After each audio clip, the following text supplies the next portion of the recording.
My name is Matt Dunn, and I am your town moderator. And we have a packed agenda for this evening. Thank you, everyone, for coming tonight.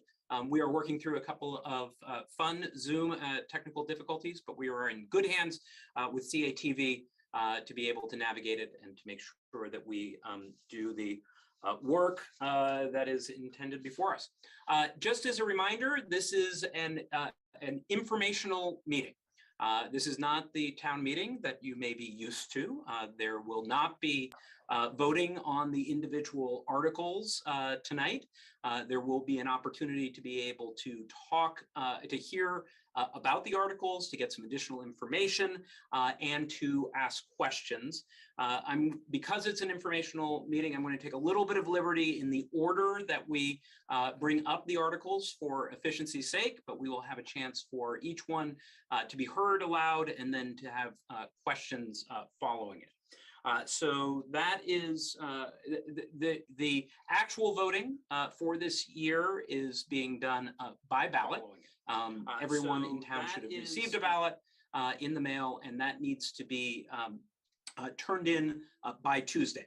So either by mail, dropping it off at the town clerk's office, or in the handy secure box that is in front of town hall, or dropping it off on election day when there will be JPs there ready to receive ballots if you are putting it off until the last minute. So the opportunity tonight, though, is to be able to dive into the issues a little more deeply to help inform your voting decisions by Australian ballot. So before we get started, I want to just make a couple of quick announcements. Well, first of all, we want to recognize Martha McGlynn. This is her last duty, I think, as a longtime select board member who has served this community well and is deeply appreciated for that work and service, and has chosen not to run again. But thank you, Martha, for your service. Thank you, Matt. It has been my privilege to be on the select board, and I love living in Hartland. So thank you. You bet. The other thing I want to mention is that for those who don't know, longtime Hartland resident and member of the select board, Mark Kudermarsh, passed away over the weekend. Gordon had mentioned that we should mention that for folks who had not heard. For those who live on the north end of town, Mark was an institution at the general store, a close friend of my parents, in fact. But anyway, will be sorely missed. So with that, we are going to go through the agenda. The first one is going to be, are there additions or deletions to the agenda? This is an agenda item. We are not anticipating any additions or deletions from the agenda, but wanted to see if anyone had any. Hearing none and not seeing any hands raised, and we'll go into that process in a second, we are going to move on to the legislative update. So we're going to start off, Cedar, if you would be so kind, I think, John, no, Senator, we got this under control. I'm not sure if John has actually joined us. He is in the gallery, Matt. Oh, he is. Okay. So Cedar, could you allow John Bartholomew to be able to speak? And he's going to introduce his colleague, Elizabeth Burrows, who is going to be providing the legislative report on behalf of the House.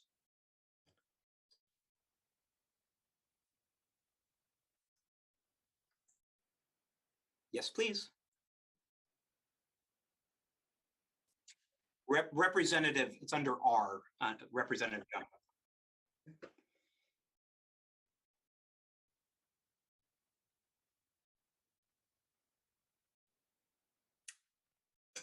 Am I on? You are. Okay, great. Thank you, Matt. I just wanted to take an opportunity to introduce my district mate, Elizabeth Burrows, because it's been so odd the last couple of years. Many of you haven't had an opportunity to meet her. She's the first representative from West Windsor in many years, and she's been doing an outstanding job in her first term in the legislature. So please join me in welcoming Representative Burrows to our meeting. Great. Thank you, John. Elizabeth, I'm going to turn it over to you just so that everyone knows. I've asked each of the elected representatives to keep their remarks to 5 minutes in the interest of the late hour. But it's always helpful to hear news from Montpelier. Representative Burrows. Thanks, Matt. And thank you, John, and thank you, Hartland, for the opportunity to come and talk briefly to you tonight. I am Elizabeth Burrows. John and I represent you at the Vermont State House of Representatives. As a legislative body, we've been busily working to get the bills of the last bills of the 2-year cycle passed through before crossover, which is the part of the session where we consider Senate bills. A lot of work we've done has been on priorities we laid out as a whole body, such as investing Vermont's stimulus funds to boost recovery and set the stage for a strong future, tackling the extremely complex challenges of housing, workforce development, and childcare, enacting inclusive strategies to combat climate change, transition to a sustainable way of life, and prepare for severe weather patterns, and address pensions in a way fair for teachers, state workers, and taxpayers. We've had 2 monumental days in the session this far with the passage of not 1, but 2 proposed amendments to our Constitution. Although Vermont was the first state to ban slavery and indentured servitude, it did not prohibit these practices for individuals 21 years and under. Proposal 2 would amend Article 1 of the Constitution to provide that slavery and indentured servitude in any form are prohibited. The proposal recognizes and respects the reality of descendants of enslaved Africans brought to this country and the state against their will. Proposal 5 would enshrine reproductive autonomy and liberty into our state's constitution, ensuring that this right is preserved for future generations.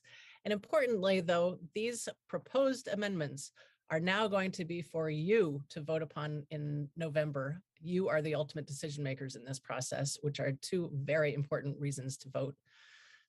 We've been working on improving equity across our state, including a bill that sets up a process where stakeholders representing people of color, people with disabilities, and Indigenous Vermonters will select 7 commissioners to begin a truth and reconciliation process. We've got a few education measures coming out, including one creating a youth advisory council that would become part of the governor's agency of administration. And we've been working on investing in a rural landscape through an enormous rural economic omnibus bill.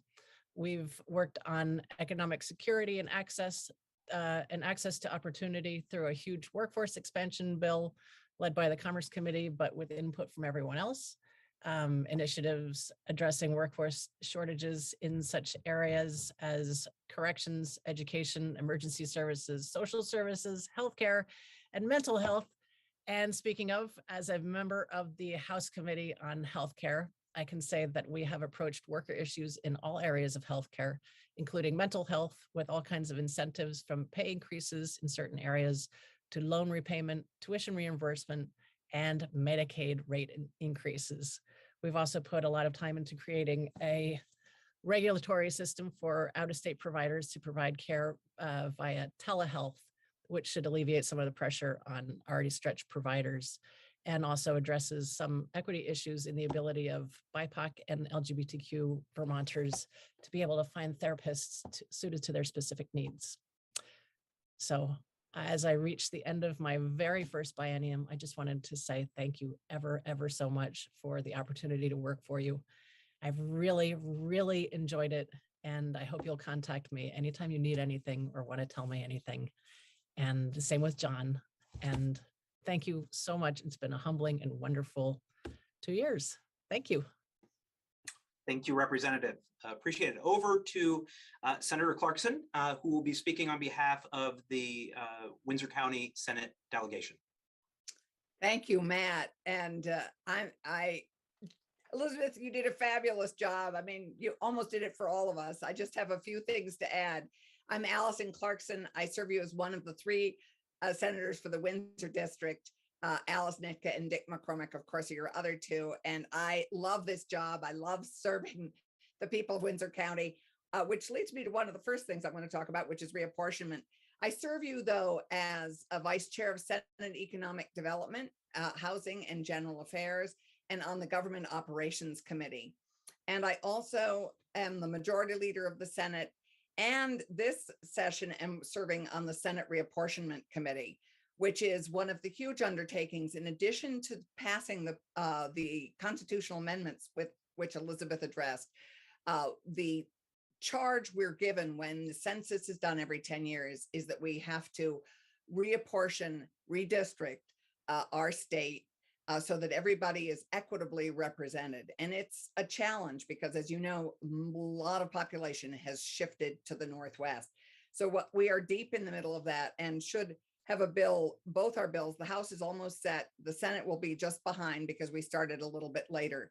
But it's very thorny. So Windsor County has become very special to me. And I, having served as a rep, it's great to serve as a senator and appreciate the difference between serving in a very focused fashion and serving much more regionally, and preserving that and preserving the counties for me is important. I have really appreciated the difference. The Senate priorities are very similar to what the House's priorities are. All of us are charged with acting on some of the recommendations from the Climate Council. And we're working on that, workforce, housing, and responding to COVID's persistent challenges for Vermonters. We are responding also to these in quite important off-session task forces. Elizabeth mentioned one of them, but the pension sustainability one, the education finance one, which is really tussled with the equity issue of our weighting formula, and the healthcare affordability task force. And all our work this year is enabled by this unprecedented amount of federal COVID recovery money, which has flowed through the feds to us. Vermont has already benefited about $3.56 billion to Vermonters, to Vermont businesses, to Vermont municipalities. It's just astonishing. And the investment in projects ranges everything from childcare to climate change mitigation to internet connectivity. As long as it fits into the ARPA guidelines that Treasury has set, we are able to spend it. And it's very exciting. And we're taking full advantage of the luxury of this moment. I serve on economic development, so I'm just going to quickly give you a notion of what we're working on there, because housing is one of our biggest challenges. It's a priority for both the House and the Senate. And we're working on economic recovery for businesses and workers, both pieces, a capital investment bill, and housing and workforce, which is beginning in the House, as Elizabeth said. So supporting recovery for our hardest hit businesses. We're all tempted to sort of move forward right now, but actually many of our businesses, particularly in hospitality, the creative sector, and special events industry, really have suffered. And we're probably going to finance that next stage in recovery through a forgivable loan program that the Vermont Economic Development Authority is going to be administering. We're investing in projects with transformative regional impact in our oversubscribed capital investment program. And we're investing in brownfield cleanup, which our wonderful Tom Kennedy did a great job today in economic development. Until we can clean up these projects, many of which are in our downtown and village centers, we can't do anything with them. So until we clean them up, they're useless. So we're plowing more money into those, building our relocating worker program, increasing our incredibly successful downtown tax credit program, and supporting our our creative economy. Wages continue to be a real challenge because of COVID, not unemployment, not long-term unemployment, which is different, but people who have to take their kids out because of a class having to isolate, or people who've been exposed at work. We have a lot of people, and this is, this COVID has starkly illustrated our need for a paid family medical leave program. And so we are, as you may remember, the governor vetoed that bill 2 years ago, but we feel we're ready to move forward on this again. And so we're going to be proposing that in the upcoming months. And I mean, now, but to pass, we hope. Senator, we're at just about 5 Where are minutes. we at 5? Okay, then I'm sorry. That's Here okay. we are. It is a meaty, it is a It meaty session. There's so much we're doing, and I would get to housing, but you know, Elizabeth did a great job, so that thank you. This was great. You bet. Thank you. Thank you both, Senator and Representative, for your hard work. I know you're fast at it and deeply appreciate it. All right, so we are going to move on to the articles that are in front of us, and I am going to be reading articles, and then and we are going to be presenting them on the screen so that people can follow along as we go.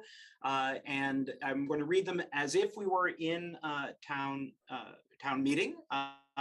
And then we will bundle some of these together, as I mentioned, and then have some presentations and then invite questions when we have gotten through those presentations. So the first Article 1 is to elect all town officers required by law. Town moderator for the town, 1-year term, select person 3-year term, select person 2-year term, select person 1 year of a 3-year term. This is for Curtis, who resigned his position, a lister for a 3-year term, a library trustee for a 3-year term, and a library trustee for a 3-year term. As is the case even during normal times, these will be voted on by Australian ballot and will be and should be in the ballot that you have at home. So next, what I'm going to do is go through the any question. Oh, let me a little bit of housekeeping on the best way to engage. You will notice that at the bottom of your Zoom screen, there is a small hand and it says raised hand. If you would like to ask a question on these articles, as we are packaging them together, please press raise hand. And it will then put you in an order of people raising hands, and then I will call on you, and Cedar from CATV will unmute one at a time. I will also ask you, once you are speaking, to click that raised hand again, which will unraise your hand, and that will allow you to not appear to be looking to ask another question. And then we will move orderly through that. And I will, I believe there is one person who is on the phone. I will check in after the big articles if, I believe that's a person who is joining us in order to comment potentially on a specific article. So we will, if there's questions on that article, we will ask that individual to participate. So with all of that said, any questions on Article 1? Okay. Hearing none, I am going to move on to read Articles 2 through 5, and then I will turn it over to our town manager to make a presentation on these budget items. So Article 2, shall the voters authorize total general fund and highway fund expenditures of $3,257,328, of which $2,581,404 shall be raised by taxes. Article 3, shall the town deposit $50,000 from the general fund surplus to fund the Bridge Reserve Fund? Article 4, shall the voters establish a reserve fund to be called the Culvert Reserve Fund for the purpose of maintaining, upgrading, and upsizing the town's culverts and box culverts in accordance with 24 VSA Section 2804, and to make an initial deposit of $100,000 from the general fund surplus to fund this reserve account, Article 5, shall the voters establish a reserve fund to be called the Fund Balance Reserve Fund in an amount not to exceed 15% of the general and highway fund budget, to be used for covering unanticipated revenue shortfalls and to pay non-recurring and unanticipated general and highway fund expenses in accordance with 24 VSA section 2804, and to make an initial deposit of $314,307 from the general fund surplus to fund this reserve fund. So having read this bundle of budget articles, I'm going to turn it over to Dave to provide a presentation that should cover these, and then we will take questions that anyone has on any of those articles. Thank you, Matt. So Matt, as you just read in the article, Hartland Select Board is presenting a 2022-2023 overall operating budget of $3,257,328. That is essentially a 5.5% increase over last year. The highest priority for this year's budget, again, is the continued investment in our roads in the highway department. In the highway fund, we continue to eye the key ingredients that go into maintaining our roads. So I've highlighted here two particular line items. The most obvious one is the paving and resurfacing. It's a $30,000 increase over last year. This is similar to last year and over the past 4 years, as we go from $80,000, of which we had done for about 10, 12 years, from late 2000s up to about 2017. So we made a push to go from $80,000 to $200,000 a year for paving, and that's to get to or to accelerate our paving program so that we can essentially catch up from where we are. Summer maintenance is the other one thing, and there's a couple things wrapped up in here. Essentially, there's a net gain of about $10,000 to $12,000, which is for ditching and culvert replacement. And then there's about a $7,000 increase for stone and hard pack, primarily hard pack out of those two items. Several years now, as I mentioned, with the paving budget trying to go from $80,000 to $200,000. So several years now, we've been increasing these items. And why have we increased our investment in the past couple of years, and why in these items? So I do have some pictures here. This is very similar to last year, and this is also very similar to last year's budget. But it is a familiar story to us. This is because, as you can see from the following pictures, our assets, particularly our road assets, need attention. This is County Road here. This is Brownsville Road looking out towards, you're heading to West Windsor. This map should look familiar to you. This is a very famous portion of Clay Hill Road. This is Queechee Road here. This is a segment of Gilson Road, and I'll get to ditching in a minute, but you can also see ditching or need of ditching on the left-hand side here. You can actually see kind of the pavement kind of falling off to the left, but that is in need of repavement and actually some reconstruction underneath as well. This is Mount Hunger Road. And this is Bowers Road, actually.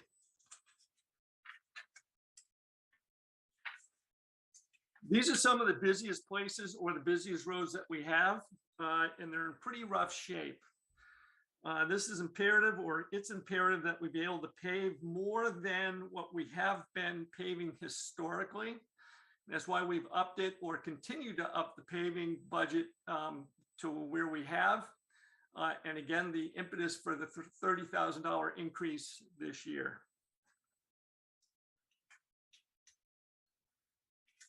Ditching is also an important component to the roads. Ditching is not unlike our paving. You can see ditch lines almost on every road, but a lot of places they need to be reestablished. They too need to be maintained or we lose them. Plus, in most cases or places, they are required by law. For instance, in the town of Hartland, we have 35 miles of state mandated hydro-connected segments. And what a hydro-connected segment is much like you see this picture here. There is a stream essentially going underneath Mace Hill Road here. So anytime you get a segment of roadway that is in the vicinity of a stream, it becomes what's called a hydro-connected segment. And we are required to maintain our ditching within these segments. We have 35 miles of them. 15 miles have been identified by the state of Vermont as in the need of being repaired.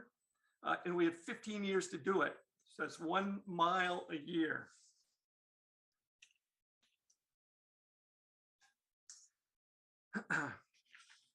So other than just being mandated by the state of Vermont, why is it good to do ditching? Well, here, this is Town Farm Road. The water, as you can see on the left-hand side of the road here, water pretty much tells us why. Water, if it's not channeled properly, will cause erosion. Again, this is Town Farm Road as well. Again, the water is almost telling us where the work needs to be done. You can see this is in need of ditching. We have done some repair on the other side of this for culvert work. But again, after a while or after a heavy rainstorm, it becomes obvious almost as to what's going on with the road and why we need to maintain our ditching. Same situation here. I believe this is Best Road. And then this is also Best Road. You can see, kind of see to the right that there was ditching or has been ditching at one point in time. However, you can see that there's kind of a mound. Again, this is just to the right of the paving. There's a little bit of a mound or a berm that's not allowing the water to shut off the road. And you can see between this berm and the road how the water is just eating into the pavement. It's kind of gnawing away at the base of the pavement. There's other things going on here. As you can see the cracking in the center of the road. But again, you can see what not having the proper ditching, what it does to the roads and why we need to maintain it.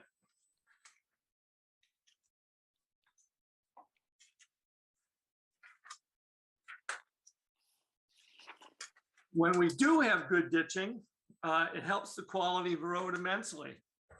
Water sheds from the crown. This road you can see used to be problematic for us. It's in very good shape.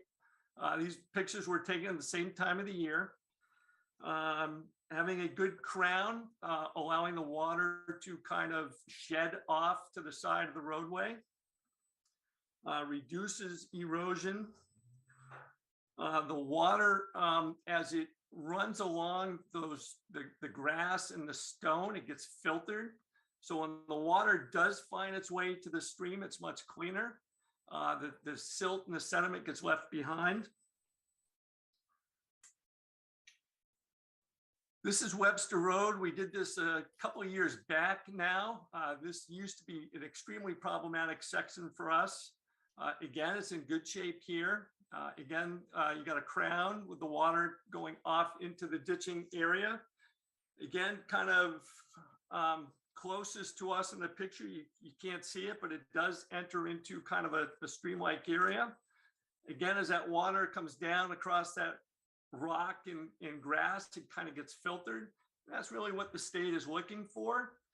But again, it's a dual purpose because the road itself, you don't have that erosion alongside of the road. You got the ditching in a controlled area, allowing the road surface to, essentially maintain a proper surface and stay in good shape.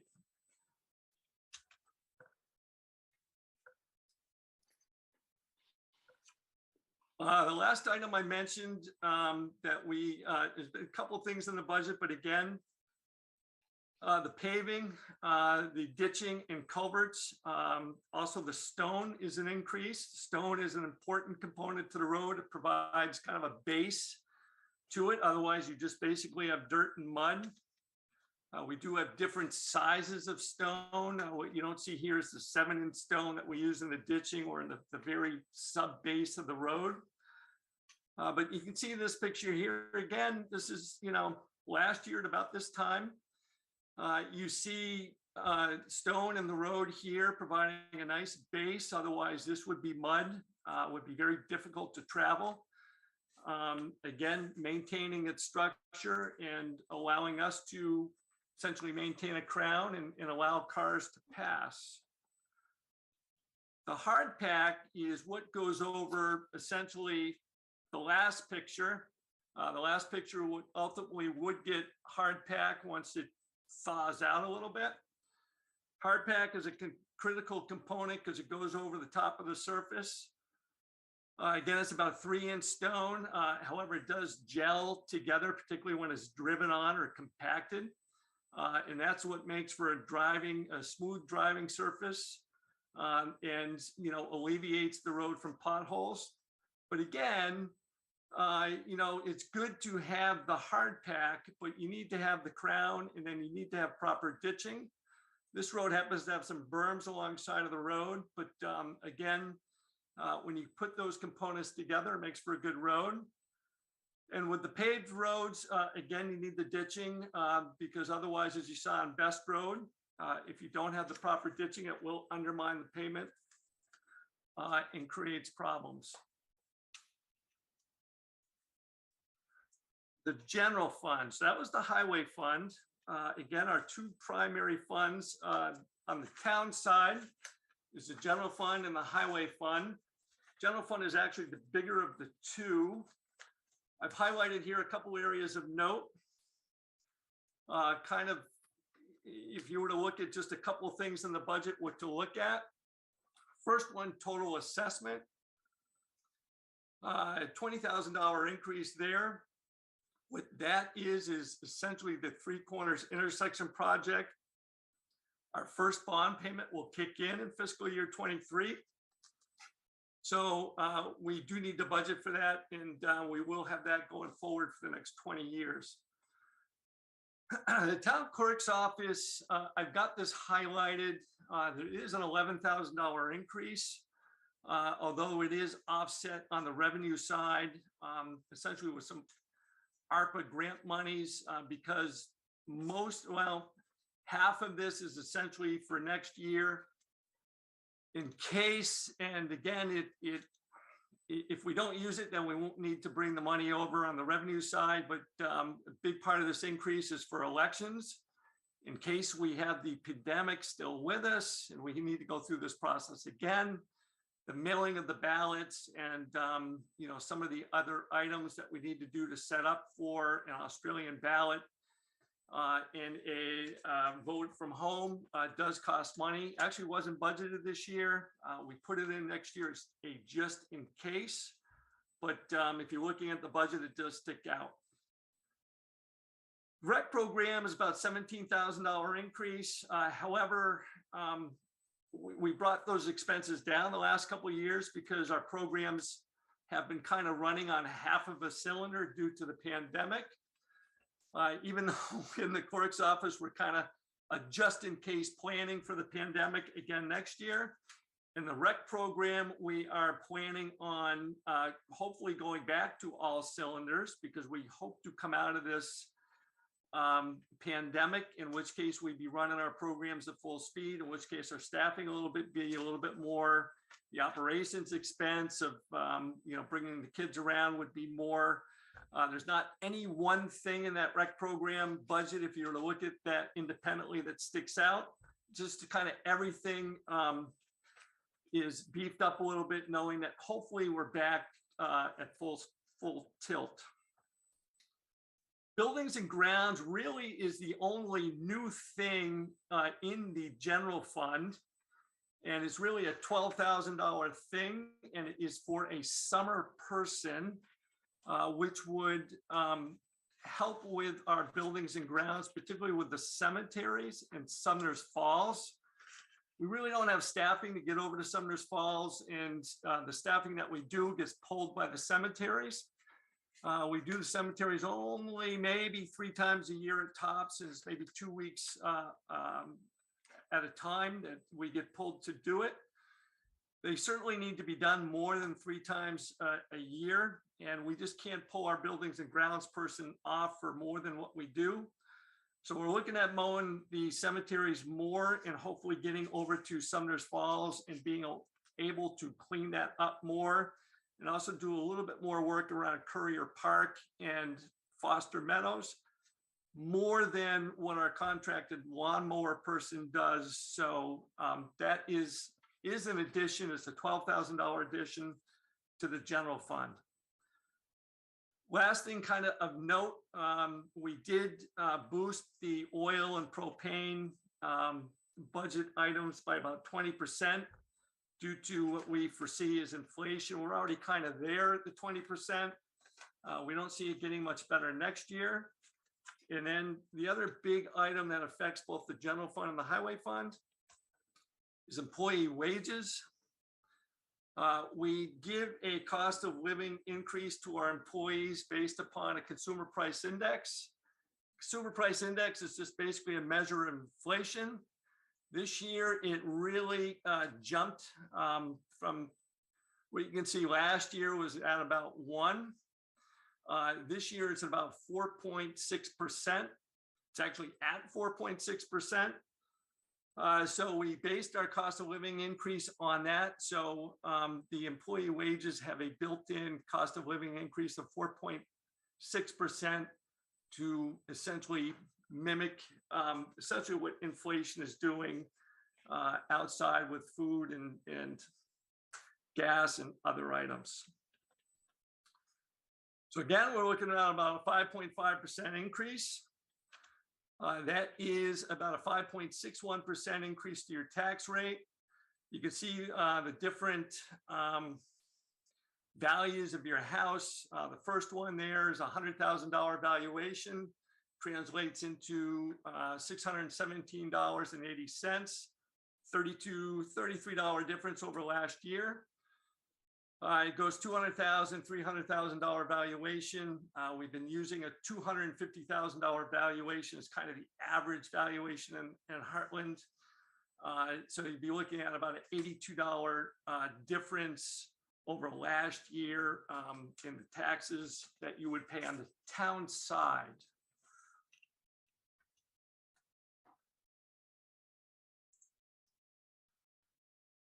So along with Article 2, Matt also read Article 3, 4, and 5. And that addresses essentially surplus monies that we have in the general fund. Literally through good fortune and some lucky bounces. There's not any real one thing I can put my finger on that has created the surplus. You know, other than just simply how we budget very conservatively. So if we're estimating how something is going to cost or what it's going to cost, we estimate on the high side of that estimate. And if we're looking at revenues and what we think we might come in for revenues, we budget on the lower side. And there are times where those cost estimates don't come in as high. And there's times where the revenue estimates come in a little bit better. But literally things such as, you know, if an employee turns over and we go 3-4 months before we hire a new employee, you know, that's kind of it's not a benefit to us because we have to work through it, but it's a benefit to, you know, the budget. If the pandemic, ironically, was kind of good to the rec department. Expenses were less, but revenues didn't dip as much as expenses and provided a benefit to the budget. So it's literally been kind of bits and pieces, literally here and there. Not more than here and there, but here and there each year. So we've proposed to do three things with that surplus money. We had a bridge reserve fund. It has not been funded since I've been here. I think it was funded at some point prior to me. So it's gone at least 4 years without it, 5 years without funding it. Looking to put $50,000 into that fund with surplus monies, bringing that from $50,000 to $100,000. We had, or we put together a roads committee, which also helped put together the goal for our paving at $200,000. But this roads committee was finished its work maybe 3 years ago. And part of that work was acknowledging that we have box culverts and culverts. Box culverts are fairly expensive to replace, or about 200 grand. We really didn't have anything in place in case we, one broke tomorrow. Where's that money going to come from? So it was a recommendation of that committee that we actually fund a reserve fund upwards to $200,000 for that purpose. So we've taken $100,000 of the surplus. We're proposing to put it towards that culvert reserve fund. And then lastly, the remaining part of that money is to essentially go to what's called a fund balance reserve fund. So things have been good for us. We've had some lucky bounces. Those bounces can also go the other way. It happened in 2017 with the very large rainstorms that we had. Happened with Hurricane Irene. You can wake up tomorrow, or the wind tonight can blow something over and we need money to deal with it. And so the remaining amount we are requesting the voters to vote on putting in a fund balance reserve fund. Therefore, if something occurs that creates a deficit, which can very easily happen, then the money in the reserve fund, the fund balance reserve fund, comes over to kind of fill the gap in the deficit, all of which in my mind stabilizes the tax rate, keeps things consistent, so that we don't need to go back to the taxpayers and ask for money in case something big comes up. That's it, Matt. Thank you, Dave. Excellent. So we are going to take questions as folks have raised their hand. Cedar, if you wouldn't mind keeping people off on mute until they're called upon, just so that we don't have background noise that comes in. And the first person who I believe raised her hand was Pat Richardson. So Pat, if you want to unmute yourself, feel free to ask a question. Thank you, Matt. I have a question about the reserve funds in Articles 2 or Articles 3, 4, and 5. Excellent. Are these like the typical reserve funds? That is, use of them requires voter approval before expenditure once they're established? So on the bridge and the culvert reserve fund will require voter approval. On the fund balance reserve fund, it will be select board, basically select board choice, but the choice is narrow, Pat, in that it can only fill the gap of really a deficit. So if you overspend in a particular year, then that money is essentially going to slide over. And if you don't, I think the wording says is that the fund balance would be funded upwards to 15% of the combined general fund, highway fund budget. So, you know, you're capped at how much money you're going to put in this. And it really acts as if it's your equity or your fund balance, but you're essentially asking the voters to maintain that, you know, kind of year after year so that it's there. It is up to the select board, Pat, but it's really narrow and will basically almost automatically slide over if there's a deficit. Okay, thank you, Dave. So the next person up is Heather. Heather, if you want to unmute yourself and ask your question, please. Hi, thanks a lot. My name is Heather Staliga, and I have a question about the projected 5.5 increase on the town side. Once we add in the school side, what's going to be the total increase for taxpayers? I can't answer that, Heather, because I'm only responsible for the town side. But I will go out of my way to, it's not an equal 5.5% versus 6%. So let's just say the school's a 6% increase and the town's a 5.5, and therefore you're automatically going to get an 11.5% increase. Mm-hmm. The town is only 20% of your tax bill. So the 5.5% is only 20% of, you know, your overall, again, your tax bill. So we're a 5.5% increase over the 20% of your tax bill of last year for the town. I get a lot of people, I'm just going to take this moment, Heather, put this out there because it's amazing how many phone calls I get. You know, people speaking loudly at me that, you know, the roads or potholes or whatever is less than ideal. So I just got finished saying that the general fund is actually the bigger fund of the two. So the highway fund is only about 10%. It's less than 10% of your tax bill. So all other taxes, the remaining 10.5, 11% on the tax side, and then 79 to 80% is on the school. So you'd actually have to put the two side by side together in order to do that. I haven't done that, Heather. I'm sorry. Oh, okay. I was just going to ask you if you've done that. Could you do it? It's not, I mean, you couldn't, I'm not putting you on the spot, but could you do that at some point?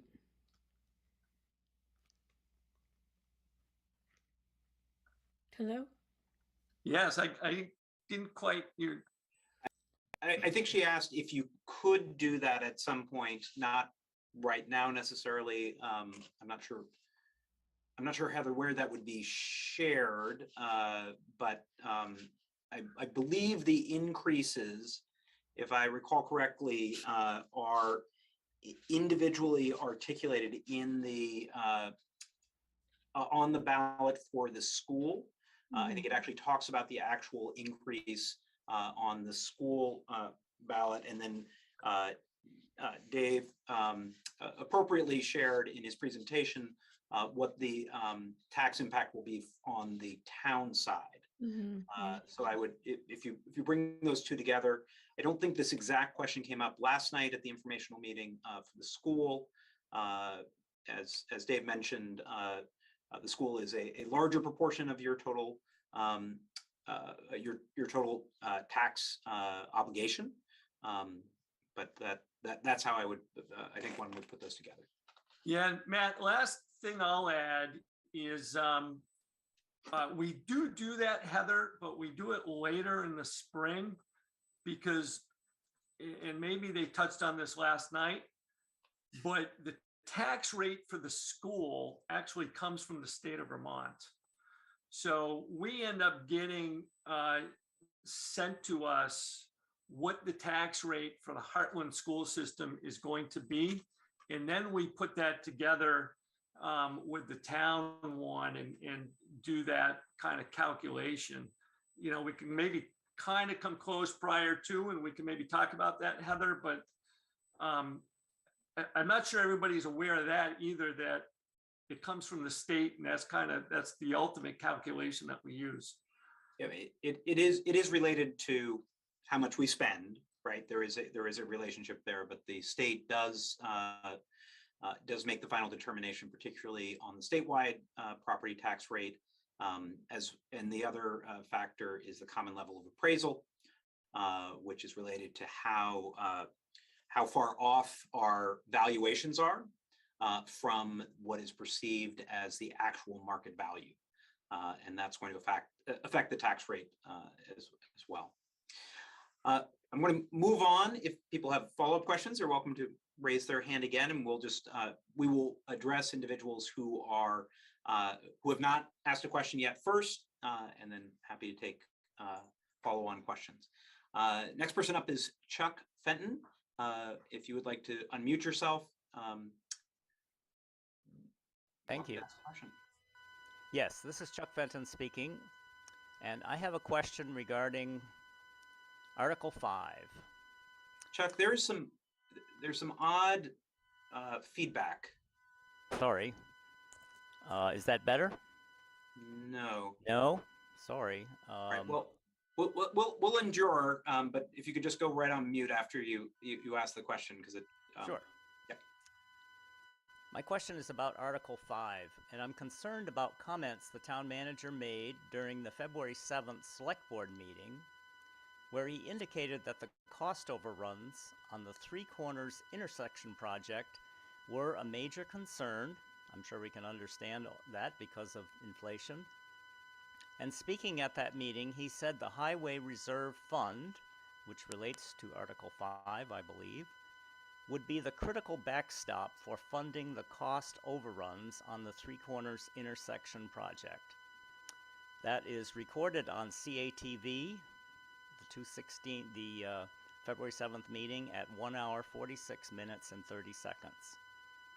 Back in 2020, 2 years ago, there was discussion of how cost overruns on this project would be paid, and would the board have to return to ask the voters for additional funds for that project. So an example of cost overruns is the $65,000 for trees that the state now requires Hartland to pay for that were not in the original budget, plus of course the cost of caring for those trees. So my question is, in reviewing Article 5, it asks for an additional amount of $314,307 to be used for, in quotes, unanticipated general and highway fund expenses. So will this fund, as the town manager stated on February 7th, will this fund be the target for covering the unanticipated cost overruns on the Three Corners intersection project? And is this article, Article 5, the point at which the board is returning to the voters to approve cost overruns for the Three Corners intersection project? Thank you. Thank you, Chuck. And if you put it on mute, just because the feedback is still. Thank you. Okay. Dave, I believe that is directed to you. So long story short is no, Article 5 has nothing to do with that, Chuck. Article 5 pertains to general fund monies and the general fund surplus, which we have built over the last 5 years, at which point it used to have a deficit. Highway fund also has a surplus, which has been there for several years.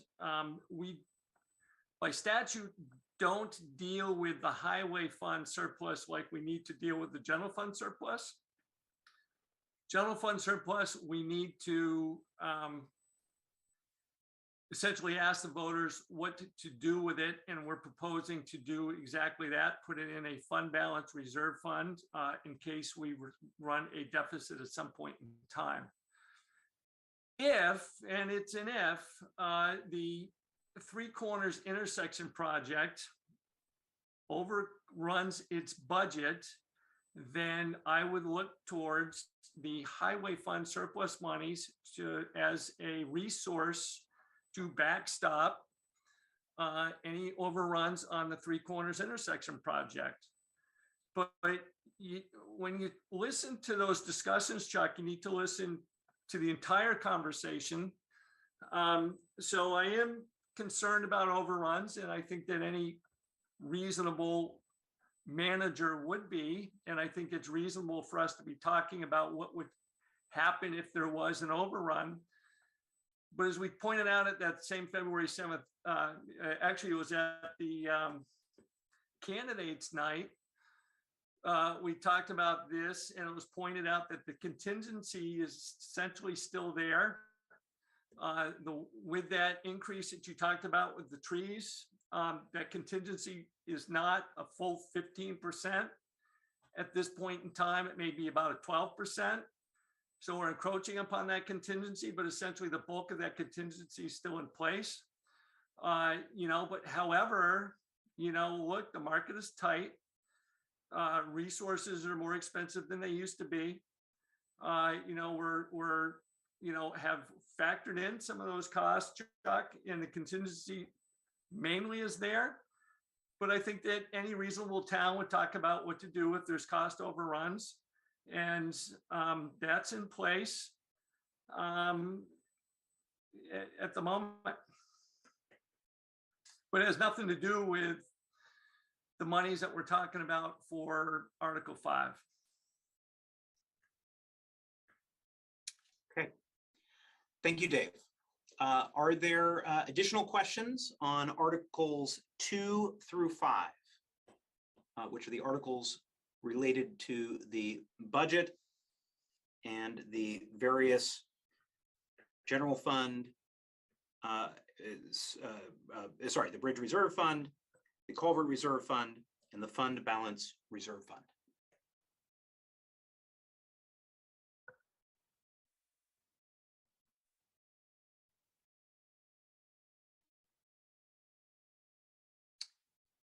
Okay, seeing none, I just want to double check that the person who is, oh no, it's the one person on the phone who's not, I don't believe, a resident of Hartland. So it's okay when that person, when the article comes up, if anyone has questions, that person can chime in. Okay, we're going to move on then to Article 6. I'm just going to read this and then we're going to turn it over to John. I'm sorry, we're going to do Article 6. We're also going to do Article 15 and Article 16. So we're going to be covering somewhat out of order each of the articles that have to do with fire and safety.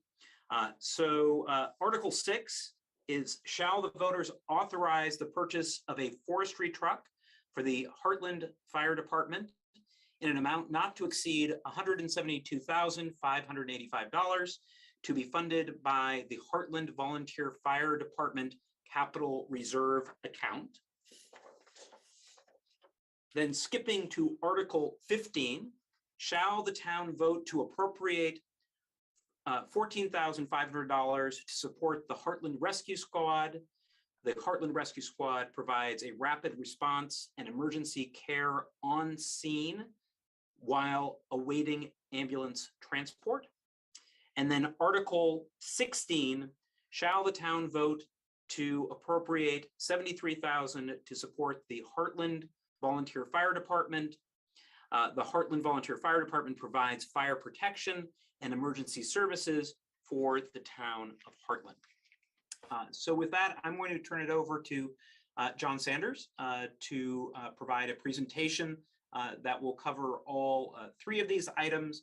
I know Alan Beebe is also available for questions on the Hartland Rescue side, if folks have questions specific to that article. John. Thanks, Matt. I'm going to share my screen and get right to the slides here.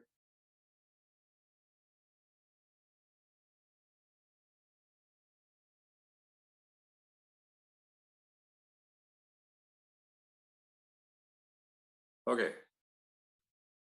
Folks can see our beautiful Hartland Volunteer Fire Department and Rescue Squad. Yes, thank you. So I was joking with the Ascutney Fire Chief, who somehow snuck his fire engine into our town meeting slides over here. But this is a good chunk of our Hartland Volunteer Fire Department and Rescue Squad parked in front of our Station 1, right next to the town garage. Not to be confused with the Cootermarsh Station up at, or Station 2 up in North Hartland, who we pay our respects to tonight for the loss over the weekend. We were established in 1948. We are all volunteer, both the fire department and the rescue squad. And we have a secretary position, and that position is paid very modestly for just support and entering of data. These are our current fire department members. We have 32 fire department members. The folks that are new in the last couple of years, I have highlighted in yellow. Alan's wife, Kim Beebe, is on the rescue squad, and she's joined us as secretary to take over the secretary position. Our officers are on the top. I'm your volunteer fire chief. I think folks know Scott Bowers, who's also our assistant chief and fire warden. Zach Wood has been our captain for the last year or two, and he has just announced that he's going to be moving north and starting a family. So that is a position we're going to be filling in a June volunteer fire department vote. Alan Beebe and Jason Berry are filling our lieutenant positions right now. We have 9 of our firefighters are also on the rescue squad and are trained at least the EMT level. And I'll go over that in a minute. And last year, the year before last, the last time we presented this, we had discussed 134 calls, and I'll show you that we've gone up a little bit. So Kim Beebe is a new member, Cooper Clay is a new member, Cody Harrington and Shannon Harness are new members, River Miriam, Jaden Sanborn, Richard Stockwell, Ryan Teffner, and forgive me, but Lydia snuck off the page here, and she's hiding over on the side. I don't know if you can see her there down here. So Lydia Wood also joined us, and I was not enough of an engineer to squeeze her onto the page, so she fell off. Cody, Lydia, and Spencer, I believe, all took the Firefighter 1 course. And myself, Cody, and Lydia are also in the active Firefighter 2 Vermont Fire Academy course going on at our station right now. This is the chart that I put up every year. In gold is sort of the miscellaneous calls, the wires down, the traffic issues, appliance concerns, odor investigations, public assist, medical assist kinds of fire department calls. The blue calls are crashes. And this year I was unable to differentiate the way that the dispatch gave me the information. I was unable to differentiate the interstate accidents from the in-town crashes. But we tend to do about 2/3 of our crashes are on the interstate and about 1/3 of them are in town. And you can see that historically. And then the rest of our call volume in red is fires of some type, whether that's a smoke detector going off, a carbon monoxide detector, chimney fire, illegal burn, brush fire, odor, smoke investigation, that kind of thing. So you can see that we're up just a hair higher than back in 2017, but no obvious trends here, just generally up a little bit. This is our rescue squad, and I'm going to go through this and get to the end and offer Alan a chance to speak at the end of this if there are questions for the rescue squad. We currently respond, as Matt said in the article, we are a rapid response group. We don't do patient transport. We work with a contract ambulance service through Windsor, Woodstock, and Hartford. We did 280 calls in 2020. And I'll show you in a slide in a minute just how many calls we did this past year.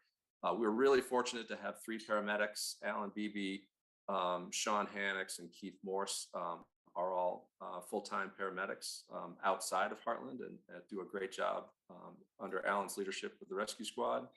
And we have 10 overall medical responders. 9 of them are on the fire department as well. And James or Jim Armbruster is also our animal control person in Hartland and is on our rescue squad. James is also running with a Woodstock ambulance crew, so you may be familiar to some of you in that way too. You can see a definite trend going on with the rescue calls. In 2021, we did almost 300 calls. So that's getting pretty close to 1 a day. And a lot of people ask me questions about what kind of calls are these, what's causing the increase, and it's hard to answer that other than it's been active this year. And maybe Alan can put some sense to that, but it's hard to classify these like we do the fire department without divulging too much information. Just a recap of 2021. We've been pretty active with Alan being the lead instructor for the Vermont Fire Academy's Firefighter 1 and 2 course hosted here in Hartland. We made a convertible out of 4 or 5 cars down in the town pit and practiced with rescue extrication tools on a nice, I think it was somewhat just a little bit below 0 on this day when we were all doing this. We had a ventilation sort of art of reading smoke and understanding how fire travels in a simulated structure. Alan did a great job discussing how smoke travels, safe ways to enter, and things like that. Thank you very much. And then some of you may remember on Halloween, we set up our engine 1 down by Bischoff Lane and Route 12, and we helped a little bit with traffic control and tried to make that a little safer operation this year. We were very busy with fire prevention at the elementary school. That's sort of a whirlwind of trying to get over 250 kids through some basic fire prevention training. We took the year off last year from doing this because of COVID, and we were able to do it safely this year in the CAFA gymatorium, I think is what they call it down there at the school. And we did have an event the day that Santa Claus was all seat belted into the front of our engine and ready to go do a grand tour of Hartland. We got a whole bunch of really greasy snow, and the calls started rolling in, and we had to ask Santa to step down from our engine. And I think we left some people pretty disappointed standing on street corners in Hartland. So my apologies on his behalf, but it was my fault because I asked him to step down. And we ended up going out to 3 calls in a row, and we were actually rear-ended on the interstate. You can hear my voice shaking a little bit because I really hate the interstate. It's a really dangerous place. So nobody got hurt, and we really went away with just a scratch on that. So I was pretty happy. We did have our backup generator has come online several times this year. We've been able to keep the class going through a few power outages, and it's been really nice to have that emergency generator available for both the fire department and the town garage. That's been a great addition. A quick review on our apparatus. Our newest piece of apparatus is up at Station 2. It's a tanker truck. It carries 2,000 gallons of water. And it's parked right next to our engine 2, which is also up in North Hartland. And our tanker 2 is basically brand new. It's 4 years old. It's hard to believe it's already 4 years old. Our engine, our first due engine, is 7 years old. Our tanker 1, which is parked in Station 1 and carries 1,500 gallons of water on wheels, is 10 years old. It's roughly halfway through its estimated life. Engine 2 is 17 years old. It came to us as a demo, so I think it had a few years on it when we received it. And we're estimating a lifetime of 23 years. So we still have another 6 years or so to go. And there's probably a little bit of wiggle room on exactly when we choose to replace that. But our forestry is right at the end of its estimated life, and it's 22 years old. It also came to us used with some miles on it and some years behind it. and it's operating okay. It still has value, and it will likely be traded in as part of our upgrade to a new forestry truck. And this next slide, I think, talks about what that might look like. I slid in here at the top. Our proposed budget for the overall operating expenses of the fire department is $73,000. That's up. I just upped it a little bit, 2.2% from 71,400, which is our current operating budget. We're really just trying to account for a couple of line items that are going up, and I don't have it at my fingertips exactly which ones, but it's we're basically making incremental adjustments. This is probably not conservative enough of an adjustment, having just learned that turnout gear is going up almost 30%, which is it's gonna. I have a feeling we're going to be eating into our sort of donation options when we get to the end of this year, just to cover our newest members with some new turnout gear. So this is a very slight increase, and you know, maybe we should have gone more, but it's hard to understand when material prices are going to start coming back down again, if they are. Just to talk about the forestry truck for a minute, we have a committee formed. We've met a handful of times. We've sort of decided that what we have as a forestry truck now has worked well, but we'd like to potentially carry a little bit more gear on it and improve the ground clearance on a little bit. We'd like to add a winch to the front and possibly to the rear. We'd like to use slide up compartments, and there were some other kind of wishes, but basically it's a light, it's a kind of a heavy duty utility vehicle with a pump on the back of it that's 4-wheel drive, that we can get up those driveways that we just can't get up with the fire trucks. And it gives us initial attack for brush fires. It'll be our primary for doing brush fires, but it's also sort of that truck that should be able to get up anything when those driveways just aren't passable by our bigger trucks. So these are two different notional views of what we're looking at. We've talked, we did get 3 different quotes, and the article is written to cover the middle quote, which happens to be a local vendor in Cornish. But there are 2 other quotes that we're also considering, and we haven't completely settled on exact which vendor we're going to go to, and we're waiting for the town approval to proceed. We do hear through all of our vendors that once we place the order, plan to wait at least a year for the truck chassis to arrive, and then the truck can be built out after that. So the money that we're asking for this is sitting in a capital reserve account already. It's not a tax impact because we have been setting aside, together with the select board and the town manager, we've been slowly putting money into that fire department capital reserve account with known purchases of our fire trucks. So we're strategically putting money in to cover this sort of cascade of known new truck purchases every 5 to 6 years. And what else was I going to say on that? I think that's about it. The next due, as I covered in the previous slide, is going to be our engine 2 in North Hartland. That's a much more expensive truck.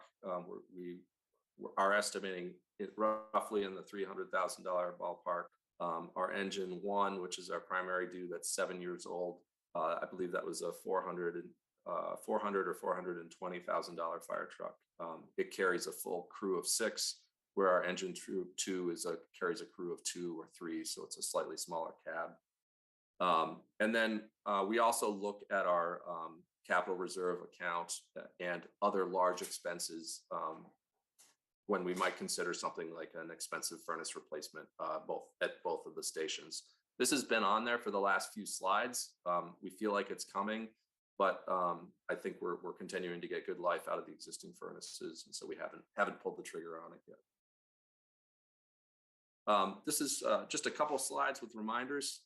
We've been having a bit of a hard time recently on some specific roads with the 911 addresses. We've been called to addresses that aren't posted, addresses that are posted way up a driveway on the garage, and you have to be at the house before you know that you're at the right address. And we've had some addresses that were just wrong. And Sean, I'm going to get his name wrong, McGranigan. Dave will fix me on that later. Sean is our ordinance administrator, and he's doing a great job reaching out, working with me to correct those as we find them. And we're trying to do better. So if you see Sean or us walking around trying to figure out who lives where, we're just trying to help the emergency responders get to where they're supposed to be going. We've had carbon monoxide and smoke detectors go off this year. We've responded, and there really has been carbon monoxide in the house, and it's been at dangerous levels. Those really do save lives. If you don't have one operating in your house, it's really just a matter of time. So please put up a CO detector and a smoke detector. It's a really big deal, and it will save your life.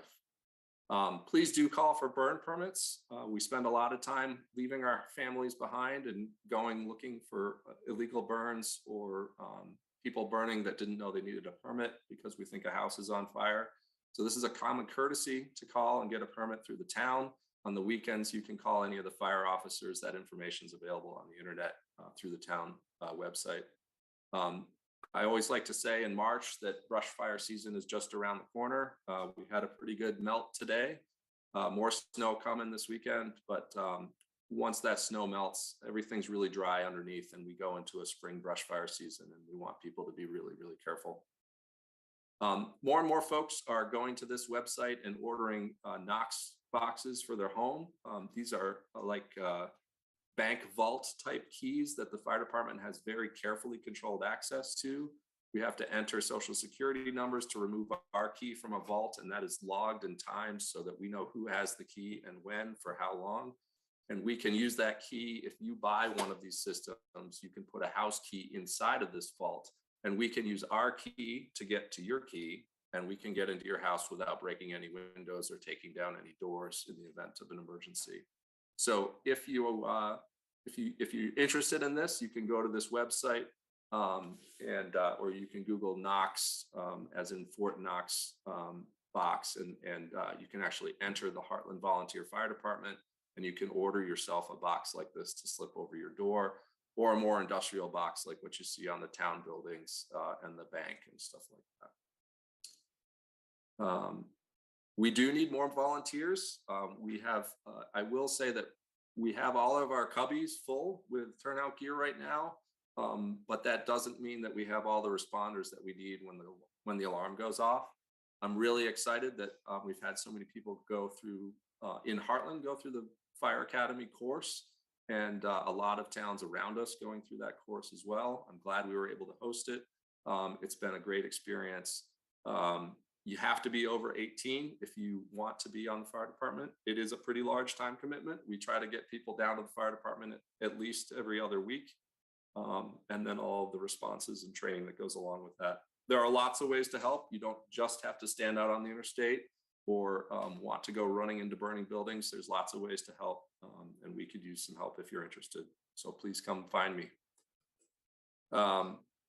Lastly, I've put this slide up in the past, just a reminder that in the United States, over 70% of the firefighters are volunteers, but that's about 815,000 out of the 1.2 million. We're not the only local fire department struggling to meet staffing needs. Bernie Sanders had a nice town meeting discussion about this that a few of our firefighters attended. There are some other departments, other towns having even more issues than we are. So I'm grateful for the staff that we have. Our firefighters are getting older, myself included. And so it's nice to see some young blood when we can get it. Volunteer firefighters and emergency medical technicians across the country. You have to meet national training standards these days. So it's getting to be time intensive to do the training. There's a large amount of time that's needed to commit to your community to do this. And the equipment that we need to use is expensive for good reason, but it's both medical and firefighting equipment is getting really very expensive.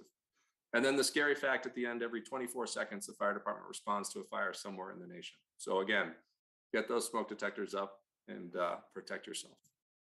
I'll stop sharing. And Alan Beebe, I'll just reach out to you if you had anything you wanted to contribute, or if there's any questions, I would take them. Cedar, if you could take Alan Beebe off mute in case he wants to add anything.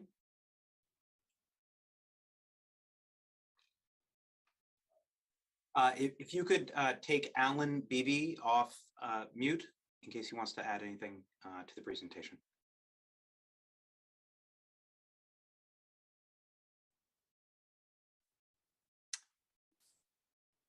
I think I'm there. Hey, Alan. Hi. Hi, everyone. John, great job. You know, the only thing I'd want to add is the rescue squad, our calls are going up every year. The volunteers, as you see, the numbers are staying about the same. If anybody's interested in being an EMT, we have a class coming up in Thetford starting in March. I'd like to throw that out there. It is a big time commitment like John talks about. So kudos to the fire department personnel and the rescue squad personnel, because to stay certified, well, initially you got to take a 180-hour course just to get certified. You don't get paid for any of that stuff. And then all the continuing education is anywhere between 30 to 50 hours a year that each, especially if you're combined fire and EMS. So that's all in their own dime as well, their own time anyway. So big commitment for folks. I really appreciate everything the fire department rescue squad does and all the members that they have. So I appreciate your support as well. Thanks, everyone. Great, thank you, Alan. We appreciate you all as well. Okay, any questions on those three articles, Article 6, Article 15, and Article 16, which are the articles related to the fire and rescue items?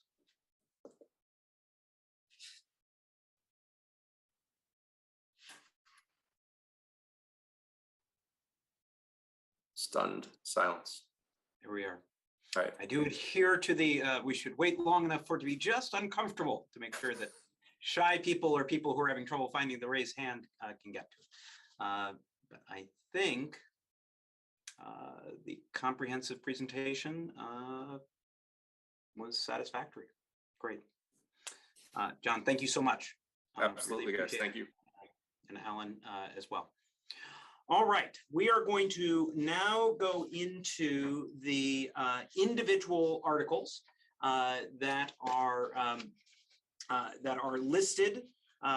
This is usually done as a single article at town meeting because, as I understand it, the nature of an Australian ballot, these need to be done individually. So I'm going to do these like last year, for those who were here, in rapid succession, but I will pause after each one and ask people to be ready to hit the raise hand button if you have a question. If we go too quickly and you wanted to ask a question about something earlier, we will entertain that, but in the interest of time, we're going to want to go through this. There are individuals who are available to answer questions for many of these items. I am going to not call on those individuals unless there is a question. If there is a question, I will then look to those individuals to see if they can add any additional information or color to the questions that are being asked. And Dave, I just want to make sure that that's accurate. There isn't anyone who's anticipating giving a lengthy presentation, and none of these items are new items, if I recall that as well.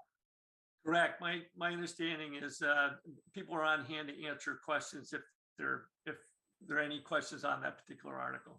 Great. Excellent. And in the interest also of time, if we get to an item, someone does have a question, I will ask the person who would like to respond to raise their hand. I think that'll be just the fast way to do it. I will try to call on folks if I can do that. So Article 7, shall the town vote to appropriate $3,000 to support CATV, Community Access Television?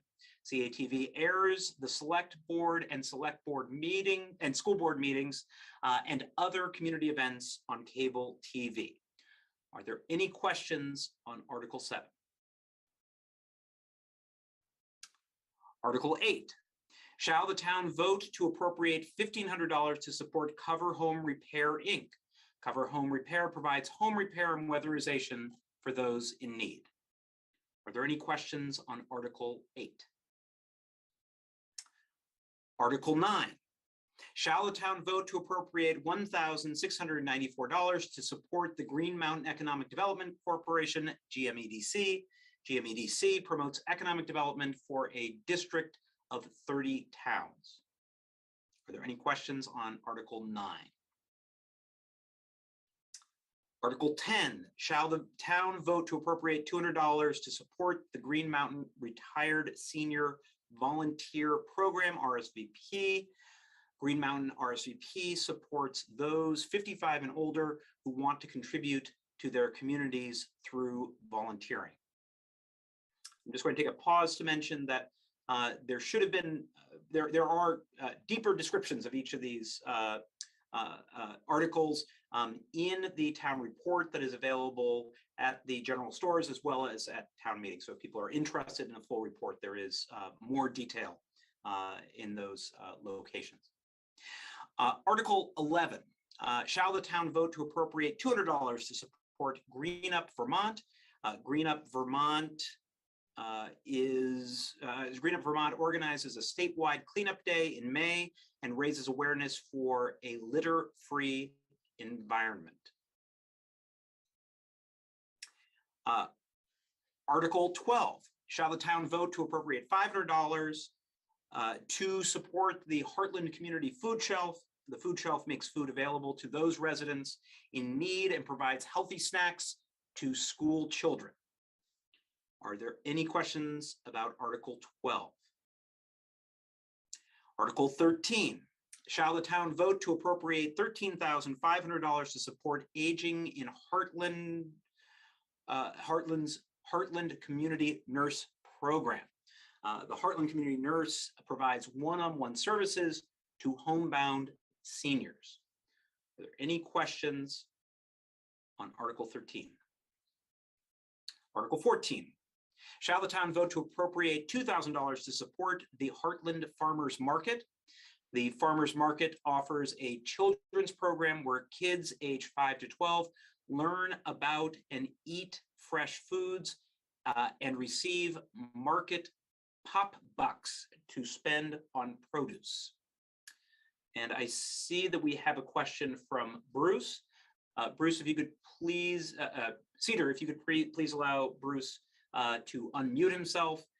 Bruce, if you could please state your full name before asking your question.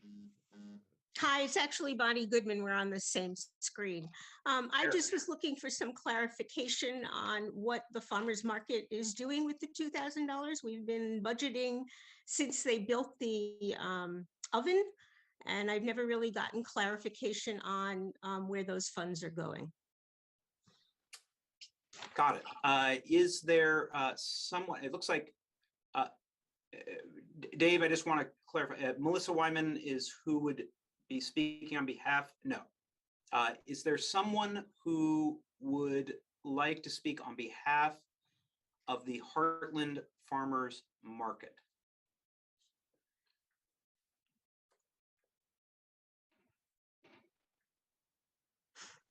Not I. Was just asked to unmute. This is Sarah Bruce. I would not be speaking for the farmers market. Nope. So let's Dave, who was, let me just pull this up. I don't believe we had someone who was previously identified. Used to be Brian. Brian has done it in the past. Right, in the past. Yep. Brian, so Cedar, if you could allow Brian Straffolino to be able to be unmuted, I think he may be able to speak on behalf of the farmers market. Hi, this is Melissa Wyman. I'm speaking on behalf of the farmers market. Great. Thank you, Melissa. Awesome. Thank you very much for the question. So the funds that we've been allocating for the Pop Club involves a stipend for a Pop Club manager who organizes, I think it's 6 to 8 weeks of weekly events, coordinates with local farmers, comes up with questionnaires, and handles all the transactions of the Pop Bucks where the kids get to go out and visit the farms and purchase using those funds to some of the fresh food to take with them. Great. I see. Thank you. Thank you. And thank you, Melissa. And sorry for not calling on you when you raised your hand, as I had requested. And Brian, thank you for being adroit on Thank you. connecting. Great. All right. So, Brian, if you could take down. Thank you. Look at that. We've got a system. Any other questions on this article 14, regarding the Hartland Farmers Market and the $2,000 appropriation request?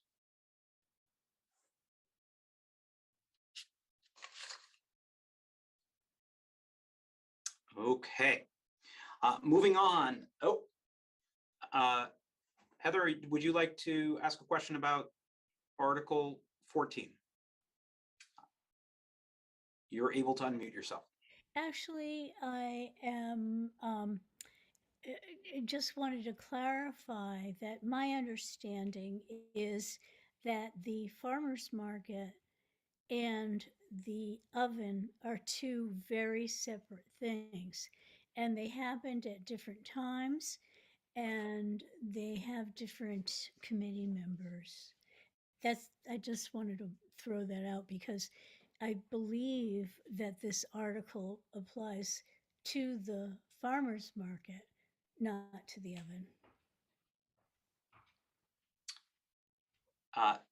Thank you, Heather. I will go out on a slight limb. I believe it was the appropriation for the oven was originally via the Hartland Farmers Market, which is where the two were connected. Melissa, it looks like if Cedar, if you could allow for Brian to be unmuted again, I think there may be a clarification.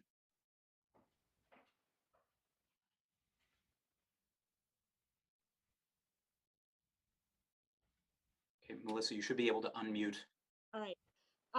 Yeah, so the town oven is organized under the umbrella and articles of organization of the Hartland Farmers Market. So it's a subcommittee of the Hartland Farmers Market. And we do have a committee of volunteers that organize the oven related events, and then they collaborate with the oven market board itself. So that we do work together, and we are continuing to work together this season and into the future. So just to clarify that. Great. Heather, did that clarify for it? Yes, Oh, great. thank you so much, and thank you, Melissa, for correcting me. Thank you. Great. And Heather, if you can take down your hand, that would be great. And we can mute Brian's. There we are. Okay. So we're going to skip over then the fire and rescue items, which I believe takes us to Article 17, which reads, shall the town vote to appropriate $1,710 to support Headrest? Headrest helps those in crisis and supports every stage of a person's recovery. And Heather, are you looking to ask a question? Let's allow Heather to unmute. Or it looks like she may have I think we're okay. All right, Heather, we're going to, Heather, do you? No, ignore me. I'm just trying to lower my hand. All good. Thank you so much. All right.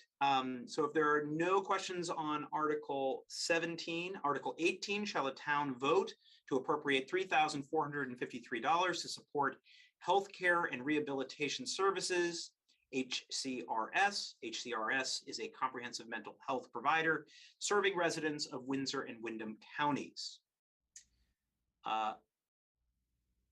Heather, I'm going to assume that you're still, unless you have a question.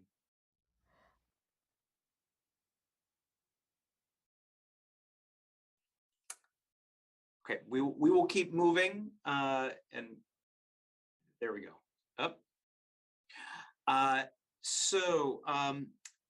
Article 19, shall the town vote to appropriate $2,000 to support Mount Escutney Prevention Partnership, MAP.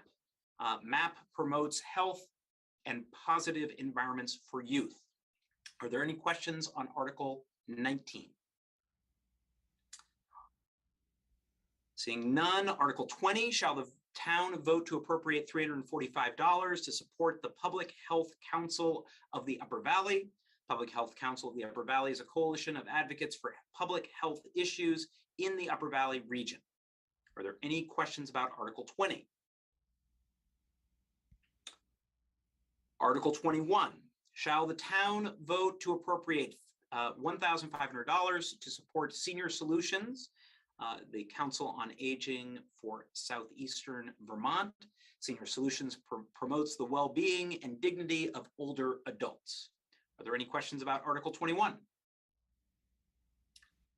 Article 22, shall the town vote to appropriate $3,220 to support Southeast Vermont Community Action, SEVCA?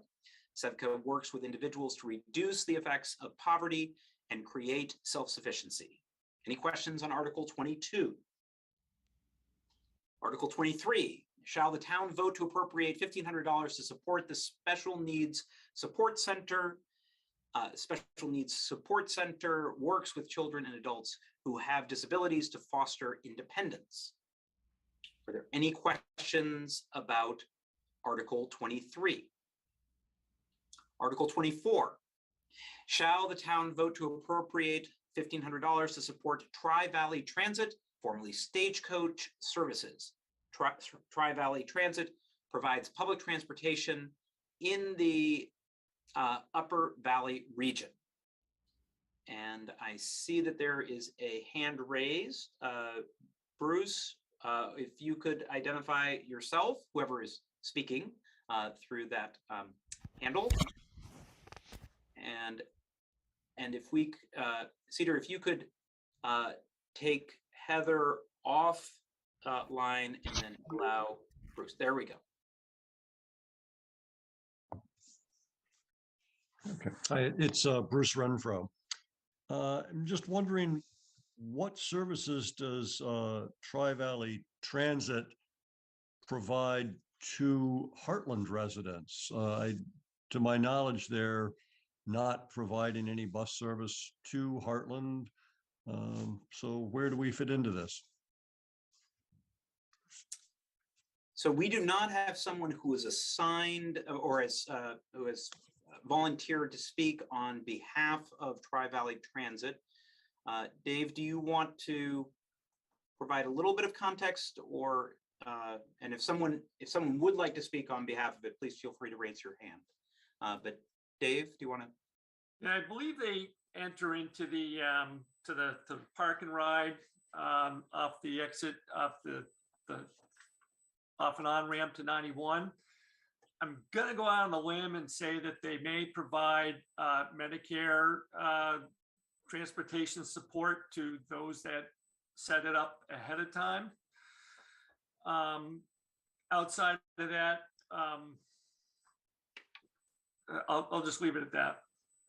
Okay. I think, Dave, the bus service that comes to the park and ride, I believe is it the movers or the river or something like that? Is that part of the same organization, Tri-Valley? Bruce, we have a couple of people I think have raised their hand to comment directly on this. Okay, so great. Peter, if we could start with Rob Anderegg. So on page, can you hear me? Yes.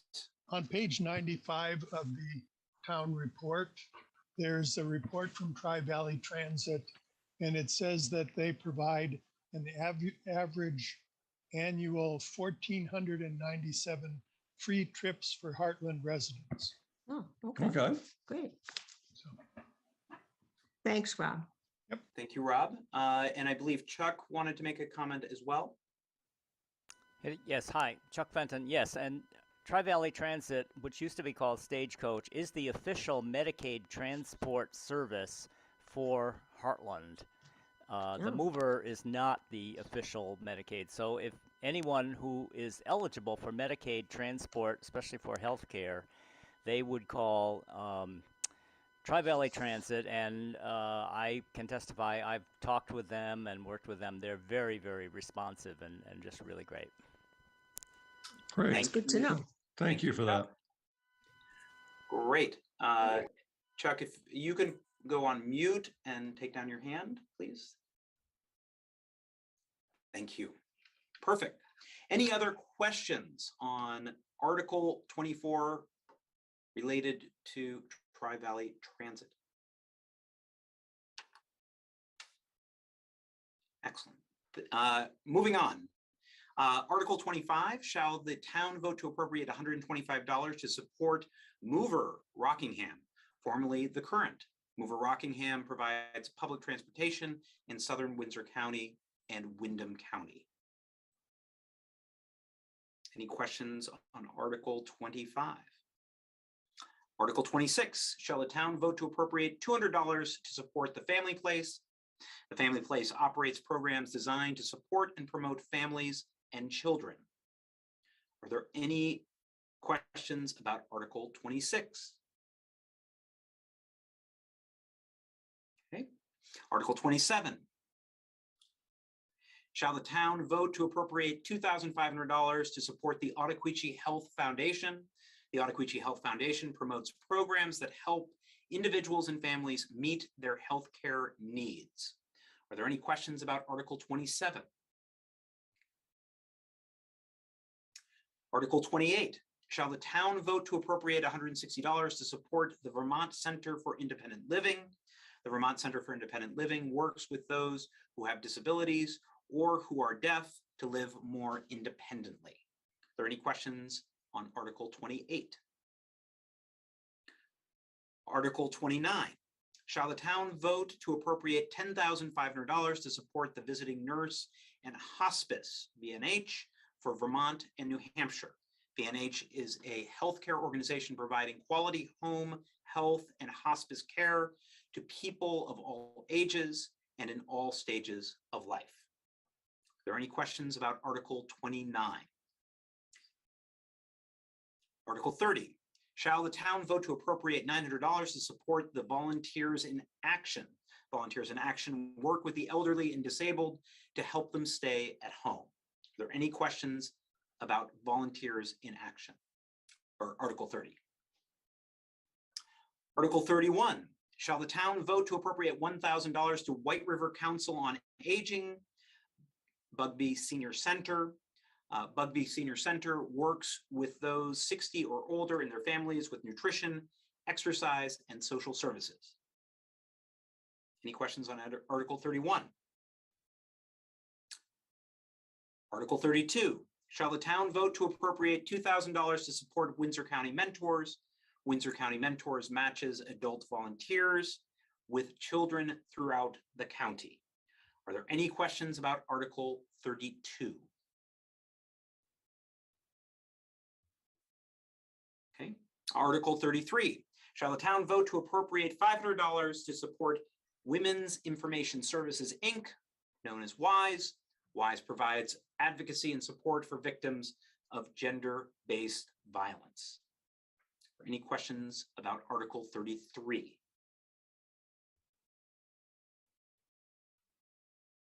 Okay.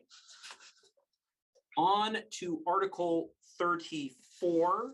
And I'm going to read this article, and then I'm going to ask Sarah Bruce to provide some brief comments regarding this article.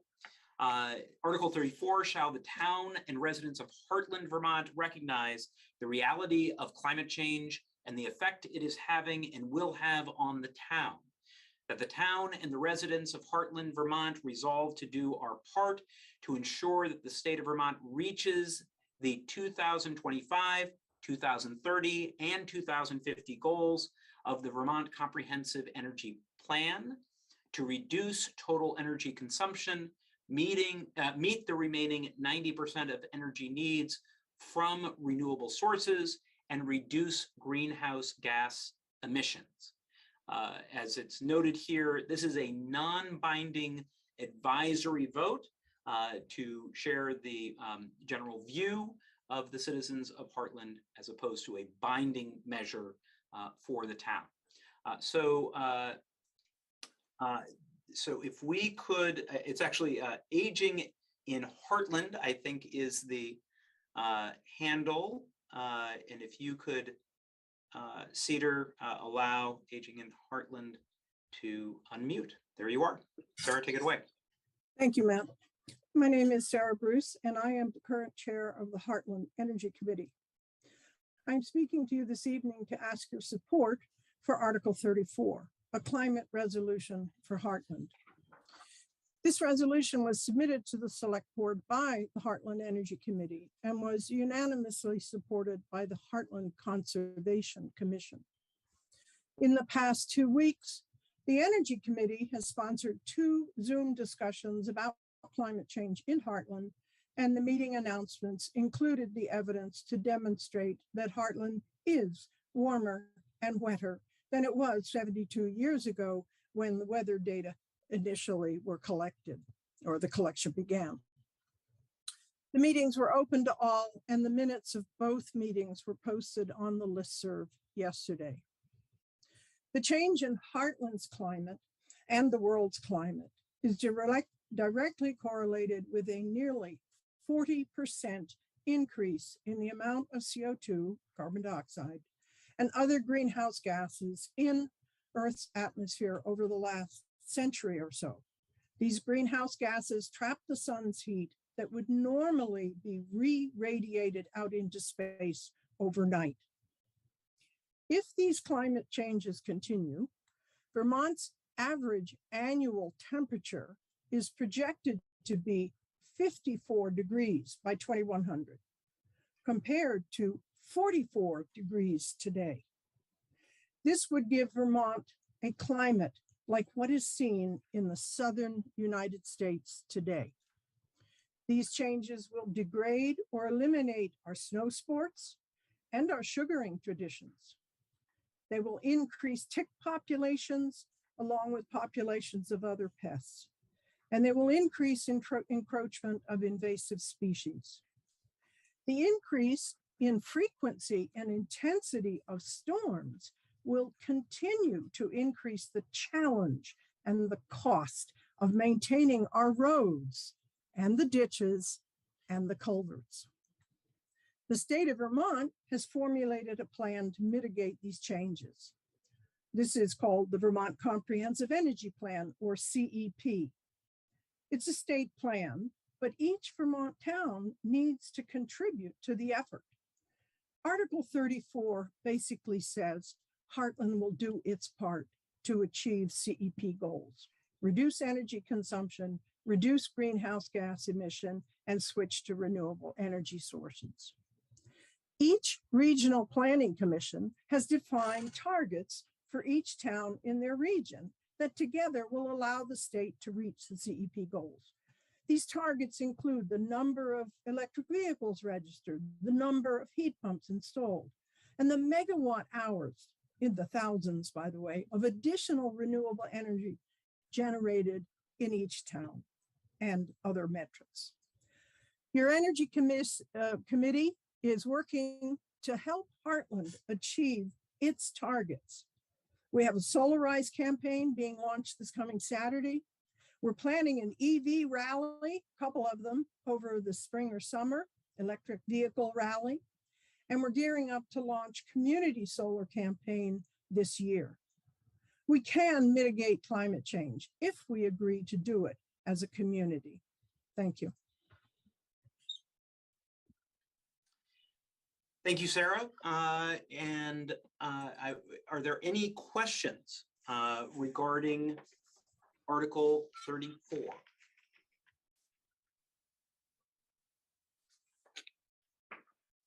Any questions on Article 34? Okay, that brings us to the end of the articles. Again, these are all the articles that you will find on your ballot that everyone should have received and needs to be turned in by Tuesday. Again, either by delivering to the clerk's office, mailing, putting in the secure drop box that is marked appropriately in front of Town Hall, or on election day, where there will be JPs able to receive ballots as well. So the next item on the agenda is the discussion of other non-binding business. Is there any other non-binding business to come before this meeting? Matt, this is Mary O'Brien. My non-binding business is to thank you for doing such an excellent job tonight. Really appreciate it. My pleasure. I look forward to doing it someday in person. So Me too.